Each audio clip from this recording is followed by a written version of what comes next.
Hi, this is Tom Adams, and in the next 5 minutes, I'm going to teach you how to make some good decisions and what actions to take from those.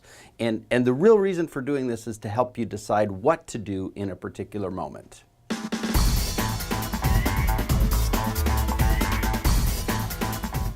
Hey, it's Tom. Welcome to this week's Thrive in 5. This week, I'm going to help you determine the best actions you need to take when you get into a situation. And a lot of times we get into situations and we don't quite know what to do, and so we kind of go with our gut instinct. But often there's a structure that you can think through, at least if you've got the time to think through, about how to determine the best action to take. And the best action to take is really based on a quadrant, but based on a couple of criteria. The first one is cause, and the second is effect. So is this causing an issue, or is this the effect of an issue? Then it can be, those two factors can be determined based on, is this in the past or is this in the future? And when you understand those four quadrants, then you start to see the actions you can take as being reflected based on the criteria. So if you have an incident in the past that's a cause, you want to do a corrective action. So you really want to fix the cause of whatever's going on.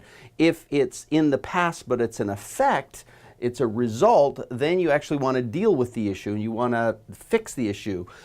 So for example, and I'm going to use an example today, imagine you've got mice in your house. And I know that's a terrible thing to think about, but imagine you've got mice in your house. So this is a past issue. They're already there. So a corrective action would be go back and fix the cause. So is there a hole in the basement wall? Is there a place where mice can get into your house? That's the corrective action, so fix the cause. Now, if mice are already in your house and you want to deal with the effect, well, this is an adaptive action. An adaptive action is basically just deal with the issue. So get a cat, get some mouse traps. That's an adaptive action. So if it's in the past, corrective. If it's in the, or if it's a cause, corrective action. If it's an effect, it's an adaptive action. I hope that makes sense. So correct it, adapt to it.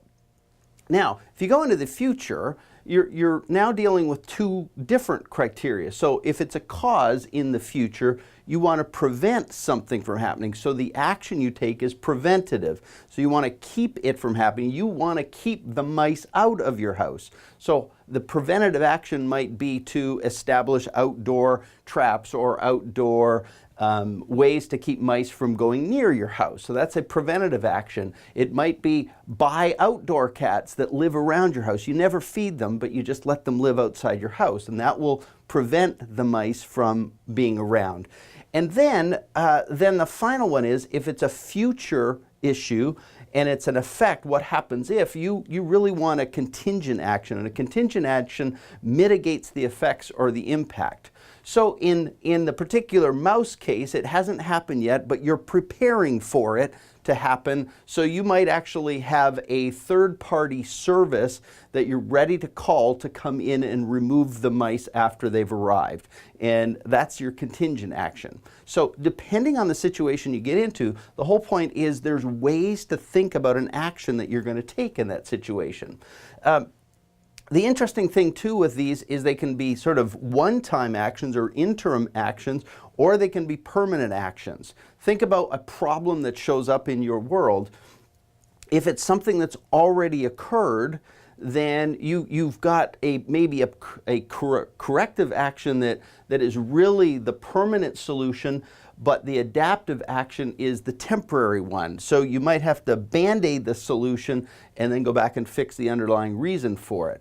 That's the interim step, and then something is more permanent is something that you would put in place. So when you think about future, a lot of times when you think about things like a fire, and if you think about your house and a fire, well, what are the contingent actions you would take? Well, you put a sprinkler system in, you get insurance, you do all those things. Those are contingent actions. Preventative actions are make sure that you don't leave the stove on, the kinds of things that prevent a fire from happening.